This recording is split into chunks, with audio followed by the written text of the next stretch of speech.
بسم اللہ الرحمن الرحیم. In the name of Allah, the Beneficent, the Merciful. الحمد لله وكفى وسلام على عباده الذين اصطفى. أما بعد فقد قال النبي صلى الله عليه وسلم: إذا قمت في صلاتك فصل صلاة مودع ولا تكلم بكلام تعذر منه غدا وأجمع الإياس مما في أيدي الناس، أو كما قال رسول الله صلى الله عليه وسلم.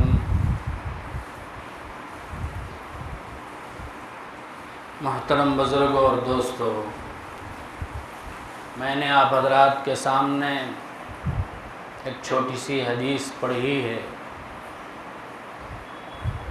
یہ حدیث جوامع الکلم میں سے ہے. اللہ تعالیٰ نے ہمارے نبی حضرت محمد مصطفیٰ صلی اللہ علیہ وسلم کو بہت سی خصوصیتوں سے نوازا ہے. خاتم الانبیاء بنایا، سب سے آخری نبی بنایا. گزشتہ انبیاء خاص قوم کے لیے نبی بنائے جاتے تھے. ہمارے نبی کو قیامت تک جتنے بھی لوگ آئیں گے تمام کے لیے نبی بنایا گیا. اور بھی بے شمار خصوصیتیں ہیں. انہی خصوصیتوں میں سے ایک خصوصیت یہ ہے کہ اللہ نے نبی پاک صلی اللہ علیہ وسلم کو جوامع الکلم عطا فرمایا. جوامع الکلم ایسی باتوں کو کہتے ہیں جو بہت ہی مختصر ہو، شارٹ ہو، لیکن اس کے اندر معنی بہت زیادہ. گویا دریا کو ایک کوزے میں، ایک پیالے میں بھر دیا گیا. ایسی باتوں کو عربی میں جوامع الکلم کہتے ہیں. تو ایسی بہت ساری حدیثیں ہیں. ان حدیثوں ہی میں سے ایک حدیث یہ بھی. اس حدیث میں اللہ کے نبی صلی اللہ علیہ وسلم نے 3 نصیحتیں فرمائی. ایک نصیحت ایسی ہے جس سے ہمارے اعمال درست ہو جاتے ہیں، ہمارے اعمال صحیح رخ پر ہونے لگتے ہیں، اصلاح اعمال کے لیے. دوسری نصیحت اصلاح اقوال کے لیے، یعنی ایسی نصیحت جس سے ہماری باتیں صحیح ہو جاتی ہیں، ہماری باتیں درست ہو جاتی، ہماری زبان صحیح ہو جاتی. اور تیسری نصیحت اصلاح اخلاق کے لیے، یعنی ایسی نصیحت جس سے ہمارے اخلاق، ہمارے کردار، ہمارا کیریکٹر صحیح ہو جاتا ہے، درست ہو جاتا ہے. تو ایسی 3 نصیحتیں آپ صلی اللہ علیہ وسلم نے فرمائی. حدیث کے راوی ہیں حضرت ابو ایوب انصاری رضی اللہ تعالیٰ عنہ. حضرت فرماتے ہیں کہ ایک مرتبہ نبی پاک صلی اللہ علیہ وسلم کی خدمت میں ایک شخص آیا اور آ کر کہا: عزنی و اوجز یا رسول اللہ. اے اللہ کے رسول صلی اللہ علیہ وسلم، مجھے نصیحت فرمائیے، لیکن بہت مختصر نصیحت فرمائیے تاکہ میں اسے یاد رکھ سکوں اور اس پہ عمل کر سکوں. صحابہ کرام کی نظر میں عمل اصل مقصود تھا. ان کے لیے ایک بات بھی زندگی بدلنے کے لیے کافی تھی. ہم لوگ گھنٹے 2 گھنٹے بیانات سنتے ہیں، پھر بھی ہماری اصلاح نہیں ہو پاتی. تو بہرحال صحابی نے کہا کہ اللہ کے نبی مجھے نصیحت فرمائیے، لیکن مختصر نصیحت فرمائیے. تو رسول اللہ صلی اللہ علیہ وسلم نے 3 نصیحتیں فرمائیں. سب سے پہلے نصیحت یہ فرمائی کہ اذا قمت فی صلاتک فصلی صلاۃ مودع. جب تم نماز میں کھڑے رہو تو نماز ایسی پڑھو جیسے کہ رخصت کرنے والا نماز پڑھتا ہے. اپنے بیوی بچوں کو، اپنے گھر والوں کو، اپنے رشتہ دار کو، دوست احباب کو رخصت کر کے ہمیشہ کے لیے جانے والا جس طرح سے نماز پڑھتا ہے ویسے ہی نماز پڑھو. یعنی جب نماز میں کھڑے رہو تو اس تصور کے ساتھ نماز پڑھو کہ یہ تمہاری زندگی کی آخری نماز ہے، جس کے بعد پتہ نہیں دوسری نماز پڑھنے کا موقع ملے گا کہ نہیں ملے گا. آج جمعہ پڑھ لی اللہ کے فضل سے، پتہ نہیں عصر تک ہمیں زندگی رہے گی کہ نہیں رہے گی، ہمیں عصر پڑھنے کا موقع ملے گا کہ نہیں ملے گا. یہ سوچ کر آج جمعے کی نماز پڑھو. عصر پڑھ رہے ہو تو اس تصور کے ساتھ، اس خیال کے ساتھ پڑھو یہ میری آخری نماز ہے، پتہ نہیں مجھے مغرب پڑھنے کی توفیق ہوگی کہ نہیں. کیونکہ کسی کو پتہ نہیں کہ کس کی موت کب لکھی ہے. ہمیشہ مرنے والا 60-70 سال کا 100 سال کا ہی نہیں ہوتا. 1 سال کا بچہ بھی مر جاتا ہے، 1 مہینے کا بچہ بھی مر جاتا ہے، 13 سال کا بچہ بھی مر جاتا ہے، 20 سال کا نوجوان بھی مر جاتا ہے، 30 سال کا نوجوان بھی مر جاتا ہے، 50 سال کا بھی مر جاتا ہے. تو اس حقیقت کو ہم میں سے ہر ایک مانتے ہیں کہ ہر ایک کو مرنا ہے، اسے بھی سب مانتے ہیں، کوئی بھی اس کا انکار نہیں کرتا. اور اسے بھی ہر ایک مانتے ہیں کہ موت کب آئے گی کسی کو پتہ نہیں. تو اللہ کے نبی صلی اللہ علیہ وسلم فرما رہے ہیں کہ تمہارا ہر عمل اس تصور کے ساتھ ہونا چاہیے کہ یہ میرا آخری وقت ہے. کسی کو پھانسی کی سزا ہو گئی، اب پھانسی گھاٹ کے پاس اسے لایا جا رہا ہے، اب اسے آخری خواہش پوچھی جاتی ہے کہ تمہاری کیا آخری خواہش ہے. اگر وہ مسلمان ہوتا ہے تو وہ درخواست کرتا ہے کہ مجھے 2 رکعت نماز پڑھنے کی اجازت مل جائے. اب اگر اسے اجازت مل جائے تو ذرا سوچ کر دیکھو کتنی تواضع کے ساتھ، کتنی عاجزی کے ساتھ، کتنے خشوع کے ساتھ، کتنے خضوع کے ساتھ، کتنے شوق سے، کتنی توجہ سے نماز پڑھے. تو اللہ کے نبی فرما رہے ہیں کہ تمہاری ہر نماز اسی طرح ہونی چاہیے. سلیمان ابن عبد الملک ایک خلیفہ، بنو امیہ کے خلفاء میں سے خلیفہ ہے. وہ ابو حازم تابعی رحمۃ اللہ علیہ کے پاس آیا اور آ کر اس نے کئی سوالات کیے. اس میں سے ایک سوال یہ بھی تھا کہ حضرت مجھے ذرا بتائیے آدمی موت سے کیوں ڈرتا ہے؟ تو حضرت ابو حازم تابعی رحمۃ اللہ علیہ نے فرمایا اس لیے کہ انسان دنیا کو آباد کر کے رکھا ہے، دنیا ہی میں وہ سیٹل ہونے کے لیے، دنیا ہی میں ہمیشہ رہنے کے لیے جو انتظامات کرنا ہے سب کچھ کر رکھا ہے. اپنے لیے بہترین مکان بنا کے رکھا ہے، اپنے لیے بہترین تجارت کا انتظام کر کے رکھا ہے، سب کچھ بہترین انتظام کر کے رکھا ہے. ایسا لگتا ہے گویا اسے یہیں رہنا ہے، تو آباد کر کے رکھا ہے. اور آخرت کو بالکل ویران کر دیا ہے، آخرت کا گھر بالکل خالی ہے. آدمی جب آباد علاقے سے غیر آباد علاقے کو جاتا ہے، ایسے کھنڈرات کی طرف جاتا ہے، ایسے ویران مکانوں کے پاس جاتا ہے جہاں کوئی نہیں ہوتا ہے تو اسے گھبراہٹ ہوتی ہے، اسے ڈر ہوتا ہے کہیں بھوت نہ ہو. تو حضرت فرماتے ہیں ہم نے دنیا کو آباد کر رکھا ہے اور آخرت کو ویران کر کے رکھا ہے، اس لیے ہمیں دنیا کو چھوڑ کر آخرت کو جاتے ہوئے ڈر لگتا ہے. سلیمان ابن عبد الملک نے پوچھا ہمیں کیسے معلوم ہوگا کہ ہمارا اللہ کے ساتھ ہمارا معاملہ اللہ کیا کرے گا، ہمارے ساتھ اللہ کیا معاملہ کرے گا، ہمیں کیسے معلوم ہوگا؟ تب وہ حازم تابعی رحمۃ اللہ علیہ نے فرمایا تم اپنے کو قرآن پر پیش کرو، قرآن تمہیں بتائے گا کہ تمہارے ساتھ کیا معاملہ ہوگا. اس نے پوچھا کہ قرآن کی کون سی آیت پڑھوں میں، کون سی آیت میں دیکھوں اپنے بارے میں؟ حضرت نے فرمایا اللہ نے کہا ہے ان الابرار لفی نعیم و ان الفجار لفی جحیم. بے شک نیک لوگ نعمتوں میں ہوں گے، جنت کی نعمتوں میں ہوں گے، اور بدکار، گنہگار، فاسق و فاجر جہنم میں ہوں گے۔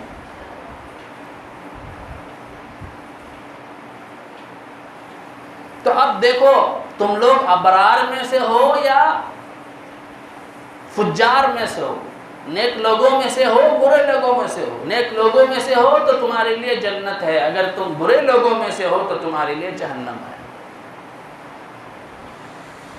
پھر اس نے خلیفہ نے، بادشاہ نے پوچھا جب ہم اللہ کے سامنے حاضر ہوں گے کہ تو ہماری حالت کیسے ہوگی؟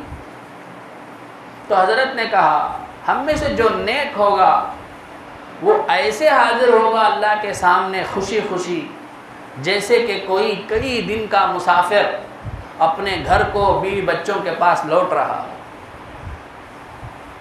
کئی دنوں کے سفر میں تھا، سالوں سے سفر میں تھا، کئی دنوں کے بعد، کئی مدت کے بعد، کئی عرصے کے بعد اپنے گھر والوں سے مل رہا ہو تو کتنے شوق سے، کتنے جذبے سے ملتا ہے۔ اسی طرح نیک آدمی اللہ سے ملے گا، اور برا آدمی اللہ کے سامنے اس حالت میں لایا جائے گا جیسے کہ کوئی مجرم ہو، کوئی بھگوڑا غلام ہو، وہ اپنے آقا کے سامنے پیش ہو رہا ہو، جس کی کئی دنوں سے تلاش ہو، ویسے مجرم کو جب اس کے آقا کے سامنے پیش کیا جاتا ہو تو اسے جیسے گھبراہٹ ہوگی، پریشانی ہوگی، ندامت ہوگی، اسی طرح سے بدکار لوگ، گنہگار لوگوں کی بھی حالت ہوگی۔ پھر اس نے پوچھا کہ حضرت آپ جب نماز پڑھتے ہیں تو کیسے پڑھتے ہیں؟ تو حضرت نے کہا، یہ بات اصل میں بولنا ہے مجھے، حضرت نے کہا کہ میں جب نماز کا وقت آتا ہے تو سب سے پہلے تمام آداب، سنتوں، فرائض کی رعایت کرتے ہوئے، خیال رکھتے ہوئے وضو کرتا ہوں۔ وضو کر کے جب نماز کے لیے کھڑا ہوتا ہوں تو قبلے کی طرف رخ کر کے کعبے کو اپنے سامنے ہونے کا تصور کرتا ہوں، خیال کرتا ہوں۔ جنت کو دائیں طرف ہونے کا خیال کرتا ہوں، اور جہنم کو بائیں طرف ہونے کا خیال کرتا ہوں، اور موت کو اپنے پیچھے رہنے کا خیال کرتا ہوں، اور پل صراط کو اپنے پیر کے نیچے ہونے کا خیال کرتا ہوں۔ اس خیال کے ساتھ، اس تصور کے ساتھ میں نماز پڑھتا ہوں۔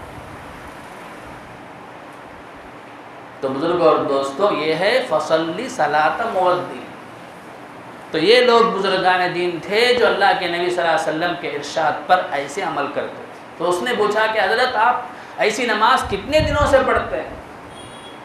تو حضرت نے کہا، ابو حازم تابعی رحمۃ اللہ علیہ نے، اللہ کا فضل ہے، کرم ہے، 40 سال سے یہی میری عادت ہے۔ تو بہرحال اللہ کے نبی نے نصیحت فرمائی کہ جب تم نماز پڑھو تو ایسے پڑھو کہ گویا آخری نماز ہے۔ دوسری نصیحت آپ نے وہ فرمائی جس سے ہماری باتیں درست ہوتی ہیں۔ آپ نے فرمایا وَلَا تُكَلِّمْ بِكَلَامٍ تَعْذِرُ مِنْهُ غَدًا، ایسی بات اپنی زبان سے مت نکال جس کی وجہ سے تجھے دوسروں کے سامنے معذرت کرنی پڑے، معافی تلافی کرنی پڑے۔ یعنی بات کرنے سے پہلے سوچ سمجھ کر بات کرو۔ جو بات تم اپنی زبان سے نکالنے جا رہے ہو اس بات سے کہیں تمہارا دنیا کا نقصان تو نہیں ہے، آخرت کا نقصان تو نہیں ہے، کسی کا دل دکھا دینے والی بات تو نہیں ہے۔ سوچ کر، بزرگان دین کہتے ہیں پہلے تولو، شریعت کے ترازو میں تولو، جو بات کہنا چاہ رہے ہو اس کے بعد بولو، پہلے تولو پھر بولو۔ حضرت مفتی تقی عثمانی صاحب دامت برکاتہم فرماتے ہیں کہ اللہ نے یہ جو زبان دی ہے بہت بڑی نعمت ہے۔ آدمی کے دل میں جب کوئی خیال آتا ہے تو وہ خیال دماغ میں جاتا ہے، اب دماغ تھوڑا سوچ کے فوراً زبان کو حکم دیتا ہے تو زبان وہ بات کہہ دیتی۔ دل سوچتا ہے، دماغ حکم کرتا ہے، زبان عمل کرتی ہے۔ تو اللہ تعالیٰ نے آٹومیٹک مشین لگا دی ہے ہمارے اندر. یہ اللہ کی کتنی بڑی نعمت ہے. حضرت کہتے ہیں کہ میں نے ایسے آدمی کو دیکھا ہے جس کے گلے میں وہ جو بانسا ہوتا ہے جس سے آواز آتی ہے انسان کے اندر بولتے ہوئے زبان سے، وہ آواز اسی بانسے سے نکلتی ہے. اس کا بانسا جو تھا وہ خراب ہو گیا تھا، جس کی وجہ سے علاج کے لیے ڈاکٹروں کے پاس گیا تو انہوں نے ایک آلہ، ایک مشین دے دی تھی. جب بھی اسے بات کرنا ہوتا تو وہ مشین لگا لیتا، لگا کے دباتا، پھر بات کرتا. جب بھی اسے کوئی بات کرنا ہوتا ہے تو فوراً وہ مشین ڈھونڈتا ہے، اس کے بعد وہ لگاتا، لگا کے بات کرتا.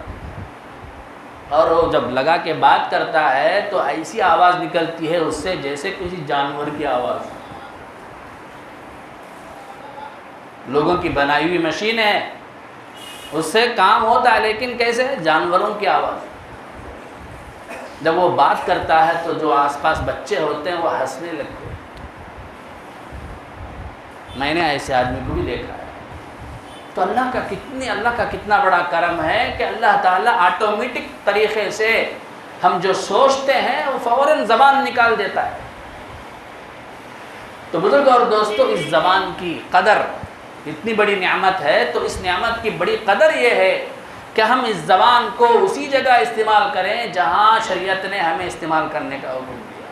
اس زبان سے جھوٹ نہ بولیں، اس زبان سے غیبت نہ کریں، اس زبان سے کسی کی برائی نہ کریں، اس زبان سے کسی کو گالی نہ دیں. زبان کے بارے میں تو بات کرنے کے لیے بہت وقت چاہیے. تو بہرحال مختصر یہ ہے کہ اللہ کے نبی فرماتے ہیں کہ جب بھی تم کوئی بات کرو تو اسے سوچ کر کرو، تاکہ تمہیں اس کی وجہ سے آئندہ کسی کے سامنے جا کے معذرت کرنی نہ پڑے. آدمی کبھی غصے کے وقت میں کچھ نہ کچھ اول فول بک دیتا ہے، اس کے بعد جا کے معافی مانگتا پھرتا ہے.